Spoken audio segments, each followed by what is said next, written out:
All right, so you know it's Bengals week. You know who I like to bring on when it's Bengals week. We got my guy from AFC North Talk Show we do every Monday and Friday. And also from the Cincinnati podcast, my guy Ace Boogie at New Stripe City on Twitter. Check out his merch too. I would say he has some of the best merch out there in football. YouTube. He got the Migos shirt. Now I understand this is Bengals theme, and I know some of y'all do watch the Bengals that watch my channel because y'all be in here like I like Q's content, but Joe Burrow gonna get there. I see y'all down there. Make sure y'all support Ace and check out the merch. But Ace, man, how you been doing so far? I'm doing okay, man. I'm just thinking like I was just telling some Bengals fans in spaces because there's been, there's been kind of two thinkings I think of the mind. One is, oh, it doesn't matter if we beat the Browns, if we go into a playoff run. And there's kind of my thinking that's kind of like, and I'm not saying my thinking is superior, but I'm like, you got to prove that you can beat the Browns, dog. And I told people earlier, I'm like, this is kind of getting into Marvin Lewis era Steelers Bengals where we just could not beat the Steelers no matter what. This is kind of on the cusp of that territory. And I think, like, just for a mental note, you have to be able to say, this is a team that you can beat. And I think that that's where the test is okay, you just beat the Chiefs and all of that, which not trying to downplay that, but this is a team that's really had your number the last six some odd games. Can you actually get a win against them? Especially with us already being 0-1 to them on the season. Yeah, and you bring up an important part. The mental aspect of this becomes dangerous after 3 games, right? Like, that's the tipping point. 2 games is a normal season. Like, sometimes you get swept. It is what it is. But when it becomes 4 games with Joe Burrow, then it starts to be like, why can't we do this? And you start thinking about things too much and it doesn't become a normal week. And, like as much as I'm like, hey, the Browns, it doesn't matter. Like the year the Steelers went 11-0, I tried to act like I didn't care that we didn't win the game in Pittsburgh. But I did, because when we got the wild card game in Pittsburgh, I was extremely excited about that, right? Like these little humps are good to get over for fans because it's just another thing to get over through. But it's also good for the teams because these things become real. Like, especially when you keep a core, these things become real, right? The Clippers, right, had the same future as the Golden State Warriors in the early part of this decade. And they just couldn't get past the Warriors, right? Like they couldn't get past the Rockets or the Warriors. And all of a sudden that became a thing. And the Warriors are the Warriors. And Blake Griffin is getting minutes every other day with the Celtics, right? Like this is what happens, dog. Like the confidence and things lining up and making sure that you don't create these mental hurdles for you are the difference, right? Because you don't want to have a team that feels like they have their number on you, especially when it's a team like the Browns. We're like, yeah, we know what this year is, but the future probably isn't going to be a 5-7 team at this point. Exactly. So, and there's some people that are like, they're not thinking down the line, but I always kind of consider myself a forward thinker. Like, where is this going to be at next season? And I remember saying, like, telling our co-hosts, I'm like, Browns and Bengals is going to be the marquee matchup in this division. I know you guys were used to it being Ravens and Steelers for the last decade or whatever, and especially once you guys got Watson, it was just like, that's why I went out and said, like, yeah, if I'm ranking the quarterbacks, it's Joe, it's Deshaun, and then Lamar. And I took a lot of heat for that. But it's because I'm looking at it from the standpoint of what Deshaun Watson will be. And I know that Lamar is honestly, realistically, not going to be here for too long. So, like, you take that out of the equation, you take the Ravens out, and then you look at the Steelers, Kenny Pickett, like, he's not on that level of those two dudes. And so, for me, it just means this is the marquee matchup. And so, like you said, going forward, you're going to have to get over that mental hurdle because next year it's going to be the same thing. Yeah, and speaking of Deshaun, we know of the matchup problems, right? We're going to get into the Myles Garrett issues that the Bengals have run into kind of because of how their offense is built. It has been built for years. But you mentioned Deshaun Watson. I'm wondering, because this could go one or two ways, and I bet you've heard all of the takes about it in this week, right? Because I can see how a fan is thinking, we caught him at the right time. This is Deshaun Watson's second game. He's still going to be rusty. He's not going to be better than what Jacoby Brissett was when we played him. So this is the opportunity. Or you could be thinking, hey man, he get one good throw, he could be back to being Deshaun Watson. You know what I mean? Like there could be a fear in that. There can be a joy in that because you don't feel like he's back. What do you feel like the feeling is in the fan base? Like, is this kind of a, hey, let's not wake the sleeping giant kind of deal? Or is this a, we got him right here? Like this, he's not going to wake up against us. If I'm being real, I think it's more so a lot of Bengals fans were tuned in to the game last week because we didn't play until 4. So obviously they were trying to look and see how Deshaun Watson was going to look. A lot of them feel confident. I'd probably say it's just because it's his second game back. I think us as Bengals fans, if it was even his third, maybe fourth game, it's like, okay, well, what would he look like then? I think we obviously saw the Deshaun Watson that we saw last week was not the Deshaun Watson that we were used to seeing 2 years ago. And I still think that he's going to have to do some things like gain a little bit of that, I guess, knowledge within the actual system and familiarity with it, right? Get comfortable. And then he's going to get looks from our defense that maybe he's not used to. So to me, I think that, and a lot of Bengals fans actually feel this way. We actually feel like if you guys, which you're not going to do this, but we'd probably be more worried, ironically, of Jacoby Brissett, a guy that's been comfortable in that offense, has led you guys to top 10 offense in the NFL, than Deshaun Watson at this present moment in time. I think if this were a situation where we were facing you guys like next week or the next 2 weeks, I think then we would be more afraid. But I think we feel like right now it's a perfect time to be facing Deshaun Watson, not after he's gotten comfortable and started to develop that chemistry. That makes sense to me because of the dynamics of how this matchup is hit. There's always been more of that issue with like Nick Chubb and then Myles Garrett. So the ideal, I would think, is, well, they're going to take some focus off of Nick Chubb to get Deshaun going. Deshaun's not going to be as productive as Nick Chubb is when he has the ball.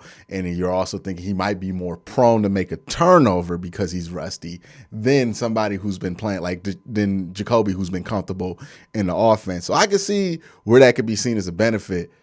Wow, though the Browns. If I try to like look at this from the other side, I remember all them times people swore to me that Big Ben was done, and then Big Ben would be like, "Oh nah, I got something for y'all." You know what I mean? Like that's right. The inner like, if it can happen to me because I've seen it happen to the Browns so much. So that's why I'm interested, like where Bengal fans are with that, because are they like, nah, it's not gonna happen to us, you know, or are they like, well, if it does happen to somebody and he does go off. But he doesn't have that kind of history versus your team. I'd probably say the Bengals staff. Now, I don't know if this is coach speak or what it is, but I know when I listened to Zach Taylor earlier in the week, he said that he's going to prepare like this is Deshaun Watson that he saw from 2 years ago and not Deshaun Watson now. And there is a little bit of an unknown because I know you guys did do some RPO stuff with Deshaun that you didn't really show with Jacoby too much. And so I think they don't really have a read on what you guys are going to do. So they're assuming that the offense is kind of going to be similar to what it was with Jacoby, because he said, well, I mean, they had a top 5, top 7 offense with Jacoby. Why would they change like everything if the offense was already working perfectly? I think is what Zach Taylor said. But I think they're looking at it, and I said this early on, and I had to eat crow on it because I thought that Deshaun Watson was going to come back. Not saying that he was going to throw for like 4 touchdowns or anything, but I thought he was going to come back, you know, maybe throw for 200 and 2 tutties or something like that. And I had to eat crow on that because they were like, oh, he's rusty. So me personally, I'd just be expecting Deshaun Watson to show up. But I think the majority of Bengals fans are thinking that he's going to be a little rusty. Yeah, you know what? Honestly, like I looked at the film of it. I know rusty is going to be used as a term just because he's not played in 700 days. I didn't really see somebody who looked super rusty as somebody who kind of just, you know, when you come, like if you ain't hooped in a while or if you ain't played baseball in a while, right? You need to hit that double. You know what I mean? Like, because if you're not, you're constantly in your head thinking, am I doing the right thing? Does this feel right? You know, you're always thinking. It's like your golf swing too, right? You're thinking about all of it while you're trying to do it. And it's hard to do because when he was in those moments where he got pressure and you don't think about it, you just react. he looked like Deshaun. Like he's able to bounce out, do the spin, get to the sideline. It's one of those moments where he had to think about it, what the mechanic was. You're like, that looked funky. Why did he do that? And I think he's just in his head right now. He's just thinking about it too much. And the best way to get past that is you just got to crack a nice double. You know what I mean? Like it got to come off the bat clean. I think that's what he needs is like maybe he needs to hit a cover 2 hole shot and be like, okay, I still got it. Let's go. You know what I mean? And then he'll stop thinking about it because he looked like he was processing well. He didn't really make any bad reads. He was inaccurate, but that was mechanically. And his pocket mechanics weren't great. But as far as like the stuff, like the game didn't look like it was moving fast for him. Like it looked like it was moving at a regular pace for him. It wasn't like he was behind or anything. If anything, he was ahead. He wasn't used to how the game felt like for him. So, and maybe he was overestimating the speed jump that he felt like he would see from practice to the game. But that's to me what it felt like was that he just never got comfortable. And I wonder if Kevin's going to go into this game plan thinking, hey, we got to find a way to get comfortable. If we see, it's interesting because I wonder if the Bengals are going to let, and I'll ask you this question. Do you think the Bengals are going to let Deshaun affect the game plan just by existing, right? Like so are they going to not do certain things that they would do to stop Nick Chubb specifically without fear of a quarterback retribution? Are they going to not do those things just because the threat of Deshaun Watson is there? Or do you think they make him prove that they have to make those adjustments before they go into it? I think you'll probably see a mix of what they've done against the Ravens and the Titans, right? Because you talk about Lamar, I'm pretty sure that they'll have to account for the run element of Deshaun Watson, right? So they'll probably have some kind of defensive lineman spying or something like that, or rushing 3 and having some guys spy. And then you'll probably also see a situation where they may be a little aggressive, where they may send a blitz here or there, and challenge or drop back in zones and challenge Deshaun Watson to make the right read in that zone and try to figure out what they're doing. Sometimes they show one thing before snap and then post snap is something completely different. So I think they'll try to throw some stuff at him, but I think the main priority, similar to that Titans game, is going to be we're going to focus on trying to shut Nick Chubb down, and we're going to make Deshaun Watson make those hole shots or make those throws to kind of beat us. Like he's going to have to prove it, I think, first for them until they dedicate and take resources away from Nick Chubb, because Nick Chubb has just killed them. That run game in Cleveland, the way that the offensive line just gets off the ball and just wins at the line of scrimmage, I think they know that that could be something that could kill them in this game. And so I think that that'll be their focus is Nick Chubb first, let Deshaun Watson prove it. And that's why they say that Lou is a great adjuster, because he'll give you that look for a half. And then if Watson is killing him, then he'll switch it up in the second half. But I think right now they're probably looking to try to slow Nick Chubb down and force Deshaun Watson to beat him. It's like in the wire restraint. It's like we got to worry about that problem when it happens, right? Because if Deshaun start cooking you in the first quarter, you got bigger problems than just adjusting to Nick Chubb. Like you have more to adjust to. All right.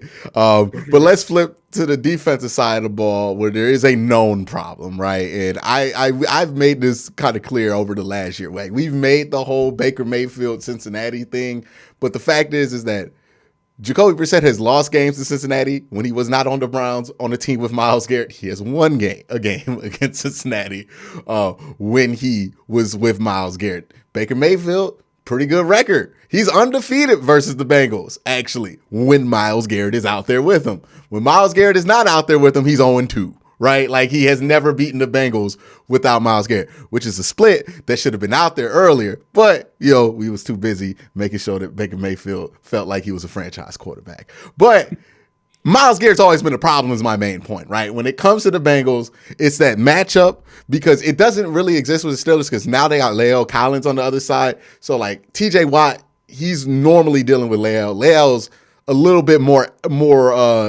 athletically more gifted to handle those guys. And Myles is a very different player than TJ, right? Where I think even Jonah would match up better with him because Jonah's a will guy. Like he's a strength. If I get my hands on you, you're not going to get off of me kind of guy. But Myles, like, those really athletic dudes. And then Myles is just a killer because he's both very strong and very athletic and very flexible. So it adds on top of itself.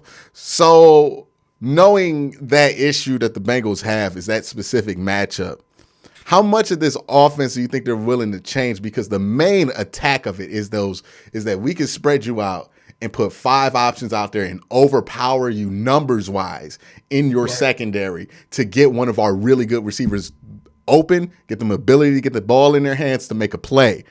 But do you think Zach Taylor's going to be willing to sacrifice his numbers advantage there to help on the offensive line? Or do you think he's going to say, hey, Jonah, you got to find a way to make it work? I think so. I've always said that the Bengals should double team Myles Garrett. I feel like I say that all the time. We've even seen guys triple team Myles Garrett. The one thing that I did hear, though, was that Ted Karras, the center for the Cincinnati Bengals, said that we're going to take and spend extra attention to Myles Garrett. So that tells me, reading between the lines, that this game plan is definitely going to revolve around Myles Garrett. The funny thing is, after the Bengals played the Cleveland Browns, they exclusively ran 11. But after the game they finally started running some 12 and stuff like that to help with pass blocking and helping with running the ball and stuff like that. I think you'll probably see a mix of that, whether it's going to be the 12 and the 11. But I don't think that you're going to see empty that much. I honestly, truly believe, like, you may see us in shotgun, but I don't think that you'll see much empty until I think it'll probably be sparingly in this game. They respect Myles Garrett. I think it's finally on their radar now. I'm hoping that it is, because if you leave Myles Garrett in pass rush down situations on an island with Jonah, is barbecue chicken. I mean, we all know that. When you leave him on an island with anybody, it's pretty much barbecue chicken. And so Ted Karras saying that made me feel a lot better, because I'm like, all right, how many times are we going to single this man up and not try to add any help? Or the worst one was when they put a tight end on him. I'm just like, dog, what are you doing? What are you doing? So I think that they should have hopefully a better game plan. I'm praying that they do, because Myles Garrett is a special player. Well, do you know how that happens too, right? For those of you who don't know how, like, these things kind of build in on top of themselves inside the NFL locker room. There's a lot of pride, right? Because you got to ask yourself this question. It's a fair question to ask. Ted Karras is asking Myles Garrett in year 6. He's been in the AFC North for 6 years. And he's like, hey, man, we got to focus on this guy. It's been 6 years. Like, what do you mean focus on him now? Right? And you have to ask yourself, how do you get to a point to where Myles Garrett has been in your division this long and the game plan has never been, we got to focus on him, right? Like, he's been the best player on the team for a while. But there's a lot of pride that goes into it, right? And I bet Jonah Williams, they asked Jonah, you think you can handle Myles? And I think he had a decent game against Myles when Myles is at Texas A&M. So he thinking like, nah, I got this, right? I got this. And every game, I bet Jonah was like, look, he got me on that one play. Yeah, it was a strip sack, but that's just odds. You know what I mean? That's not going to happen every time. And then it kept happening. And he's like, nah, I'm just getting bad luck. I know precisely the moment where Jonah Williams said, enough. I cannot do this by myself. When Myles Garrett hit that Euro on both him and Samaje Perine and just smoked the double team and got to Joe Burrow before Joe Burrow could even like start his throw, I bet that's when they went to the iPads and was like, Jonah, either you gonna have to say it or we gonna have to say it for you, brother. You ain't got this no more, dog. That's different. What you gonna do about that? I remember watching that like, I want to know. I wish they were mic'd up on that sideline, because you know, if you've been around football long enough, when they got to that iPad and showed each other that was one of them, damn, look at that, dog. Like, where we going? That's what happened? Because that's not what you felt like. Film review moments that you just want to kind of not be in the room at that moment. At that point, you could go, there's literally nothing I could do. We need another body there, right? Like, that's where it became, okay, he's beating me with this. I could fix this technique. This is fixable too. Nah, he's doing something else, right? And I felt like that was probably a big turning point for y'all, because that's when they were like, okay, we gonna start helping Jonah out. We're gonna work this stuff in here because we gotta play him later in the year. Because I think for a while they were like, Myles is good, but he's not different than anybody else. That was the moment I think they were like, okay, this is never mind. We were wrong on that, right? Because Myles did that to the Ravens early in his career, where he had one of them like Euro plays. And he did on Ronnie Stanley, and it was just nasty. And he caught Lamar Jackson from behind. And after that play, they have never sent less than 3 people at Myles Garrett. Like, it's funny what it takes to break. Like, because these are prideful dudes. He is a starting left tackle in the NFL. You know how good you got to be at tackle to get to this point. You know what I mean? Like, he gonna get paid by somebody. I don't know if it's the Bengals that are gonna pay him, but somebody gonna pay him. Not a lot, like not top money, but still good money. You gotta be really good to get to that point. Like, and damn good. You gotta think about it. It's almost like the reverse thing of a corner, right? Like, you can be playing good as a lineman again. You could be blocking Myles Garrett, right, for a considerable amount of time, and then all of a sudden, just one move where he just Euro steps you and just takes out your quarterback and destroys him. Everybody's gonna talk about that because it was hell. You could be playing good, dog. Like, you know what I mean? But Randy Moss go get you, dog. Like, that just happens sometimes. Like, it's good coverage. Like, and I never thought about it until we had Hakeem Adeniji on, and he was like, I can be beating the hell out of the defensive lineman the whole time, but that one play that I give up, everybody gonna recognize that. They're not gonna recognize the times that you were winning. They're gonna recognize the times that you lost, dog. And as a lineman, that's tough. Think about how good Jordan Williams has been at tackle his whole life, right? He went to Alabama. Like that. That is like being at Harvard Law football. Like, you know what I mean? Like, you are a future president of football. You know what I mean? If you get to Alabama. Best of the best, played all 4 years. Best of the best at Alabama. Best of the best in the SEC. Gets drafted in the first round. He was pretty good when he got to the Bengals, right, in the NFL. There has never been a problem they have thrown at him where he couldn't solve it, right? And then they start talking about this Myles. You know how people are, you can't solve that Myles problem by yourself. That only makes him more determined. It takes an incredible display of athletic ability to make somebody like that go, all right, man, send a guard. Send Ted. Pull somebody, dog. Because that can't happen again. But yeah, there is that Myles problem. And then I think it kind of feeds into the next one, because even if you do make the adjustment and you do try to do something about Myles Garrett, the unique thing about the Browns is that Martin Emerson, he's kind of the big body guy that can go against like a T. Higgins, and I think he's more apt for a Tyler Boyd cover because they're both similar players, just on different sides of the ball, long, physical guys that like to attack the point of attack. And they're both kind of similar in that way. Then you got Greg Newsome, who's playing the inside. He likes to get physical as well. He's a good matchup for T. Higgins. And then you have Jamar Chase on Denzel Ward, who match up well on each other. And then even if you have a fourth receiver out there, JOK is one of the more athletic linebackers. So even if you do make the adjustment, just by taking that fifth guy out that passing tree, passing concept, you all of a sudden put yourself in a situation where now the secondary has a good matchup for the Browns, right? So that's why I think the Myles Garrett thing leads into other successes. Now, the thing is that Denzel Ward, he's not been that good this year. That's been the concern with him. And I don't know about leaving him on an island with Jamar Chase, right? I'm not comfortable with that. How confident are those 3 receivers in this matchup? Because they've been talking about it for a while. I know they felt like they missed out because Denzel and Jamar didn't play in that Monday Night Football game. Where are they at mentally for this week's game, and how do they feel about it? I think that this is a game that they had circled, right? They wanted it the first time, week 5, but obviously things didn't align with Chase out. Now, it's going to be interesting because T. Higgins just got added to the injury report today with I think he was limited with like a hamstring issue. So I don't know if that's precautionary. I don't know if that means he could be a scratch. So I'll be looking at the injury report as we're recording this on Thursday. I'll be looking at it tomorrow on Friday. Just to see what happens there. But if those guys do play, I think that they're confident, but they know that this matchup is tough. I think that they feel like this is probably the best secondary that they get to go against, right? They talk about the Ravens, but they never talk about the Ravens with the respect. And I guess they don't really look at them like they're the Browns, right? Like, they know when they're going against the Browns, like we saw Uno say, Denzel Ward is one of the best. I think that they know. And I think one of the things they probably figured that T. Higgins would probably be going against Emerson versus versus Newsome. And so I think that kind of actually bodes well for you guys because T. Higgins, he's a jump ball, physical type of receiver. And I think Emerson kind of is that as well on defense, right?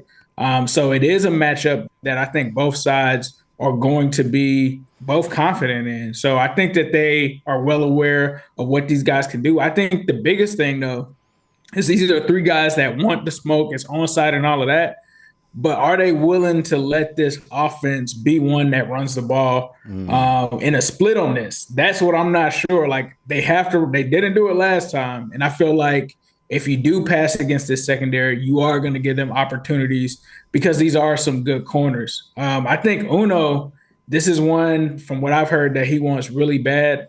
So I think that he's going to be trying pretty hard. Tyler Boyd, it's tough because Tyler Boyd had that drop last week. He's been a little up and down this season. He's had moments where he's bought out, and then he's had moments where you're like, is Tyler Boyd out there? He has like a couple catches, but he hasn't made that impact. So it's interesting to see. He may be more of a key, especially if Emerson is giving T trouble in this game. But I think Chase is probably the one. If I'm a Browns fan, I would probably be wondering because he wants this one bad.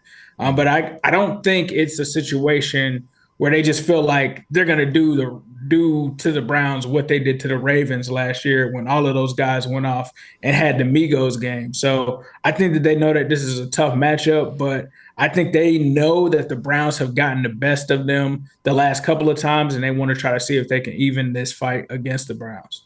Now, you mentioned something interesting there. Do you think it's possible that the Bengals, instead of trying to do what they do, right? Because there's some teams that we're going to do what we do, are going to try to do what the team doesn't do, right? Which is Browns will defend the run well. And I don't care what we've seen the last 2 weeks.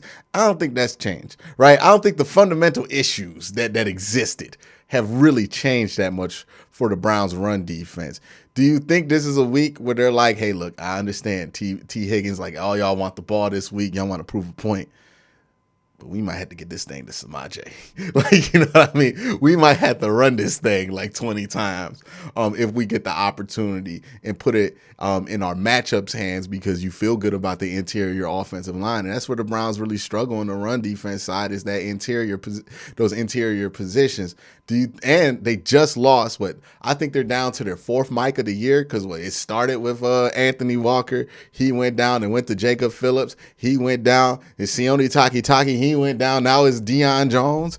Was it Deion Jones? Yeah, Deion Jones. It's Deion Jones now, who they traded for after week 2. So, it's interesting to see what teams decide to do. Do you think that the Bengals are going to forego their strength to just attack where they feel like the Browns are weak? Or do you think this is we going to get them where we get them? Well, I think in recent games, especially when Chase went down, especially the game after you guys where they only ran, I think it was 8 times or something, 10 times total. They really focused on the run game itself, even with Joe Mixon out.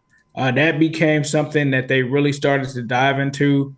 Joe Mixon had the game against Carolina where he had the 5 touchdowns, and that was against a Carolina pass defense that was kind of the strength, right? The run defense was kind of their Achilles heel. They tried to run in that game, and they've just been making the run a priority. It was something that they struggled with at the beginning of the season because they tried to go with kind of that zone concept. It was a little predictable when they would run, especially when they went under center. They've just made a lot of adjustments to it. They switched from the zone to the gap scheme. They're playing a lot better when it comes to that. They've run shotgun runs. They've added in the RPO stuff. Samaje Perine has been a focal point of the offense. And so I do think that you will see them run the ball more because the last couple of games, they've been games where they've kind of leaned on the run game a little bit more, especially with Chase out. And even when Chase came back last week, they still made sure to get Samaje the ball. That was the game where he finally got over the 3 yards per carry. He was at 5 for that one. And then I believe the Tennessee game, that was a weird one because Tennessee actually had a good run defense. And that's what a lot of their fans were saying is, we third best run defense in the league. And that was a game where they were able to run the ball. So I think the way that the Bengals actually look at it now is they have Joe Mixon coming back and Samaje has played good. They have to try to establish both of them. Now, Samaje is a way better pass blocker. and it kind of throws teams off a little bit with being able to predict whether they're going to run or not, because he also can pass, block, and catch.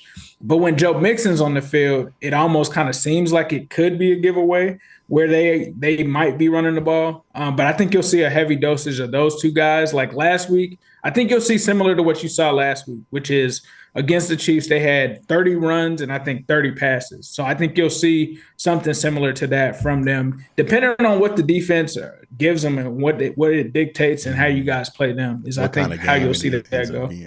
Yeah. So especially like last week, the game plan was definitely keep the ball out of Pat Mahomes' hands, right? Like that's what you wanted to do. If you can have success doing that, you're gonna do that. It's gonna be interesting to see how this thing shakes out. Browns versus Bengals. Look, it's usually an interesting game for whatever reason, right? Like, either this thing is really close or it's not. Like, right. But it's never like an in-between boring game. It's usually like either this thing came down to the last few minutes of the fourth quarter or something crazy happens at the beginning of it. But usually it's going to be a close game. I'm inclined to think this is going to be another really, really close game between these two. But that's going to be it. Ace, thank you for coming on. Make sure you check him out at the Cincinnati Podcast. Wherever podcasts are available, they are there. Check out the merch store. Get your merch. They got some of the best merch in football, on football, YouTube, Twitter spheres, podcast sphere, whatever you want to call it. They got some of the best merch out there. Merch you can actually wear. You know what I mean? Like, because if you're making a merch, if you're looking like you got to be like your dad at a college football conference or something like that, where it's like, stuff you would never wear. You know what I mean? Out in the wild. But they make that good merch there. Make sure you check it out.